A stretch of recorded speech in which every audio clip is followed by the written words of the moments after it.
ಎಲ್ಲಿ ದೇವರ ಪ್ರಸನ್ನತೆಯಲ್ಲಿ ನಿನ್ನ ಮೊಣಕಾಲು ಮಡಚಲ್ಪಡುತ್ತೋ ಅದೇ ದೇವರ ಪ್ರಸನ್ನತೆಯಲ್ಲಿ ನಿನ್ನ ಉದ್ಧಾರ ಇದೆ ಎನ್ನುವುದನ್ನು ಮರೆಯಬಾರದು.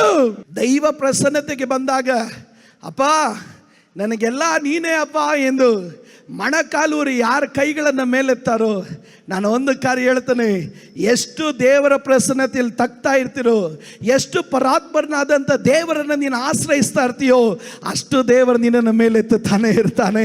ಅಕ್ಕಲ ತನೆಗಳನ್ನು ಆಯ್ತಾ ಇದ್ದಂತ ಈ ರೂತಳನ್ನು, ದೇವರನ್ನು ಆಶ್ರಯಿಸಿಕೊಂಡು ಬಂದಂಥ ಈ ರೂತಳನ್ನು, ದೇವರ ಮೇಲೆ ಭರವಸೆ ಇಟ್ಟುಕೊಂಡು ಬಂದಂಥ ಈ ರೂತಳನ್ನು ದೇವರು ಎಂದಿಗೂ ತಲೆ ತಗ್ಗೋದಕ್ಕೆ ಅನುಮತಿ ಕೊಡಲಿಲ್ಲ.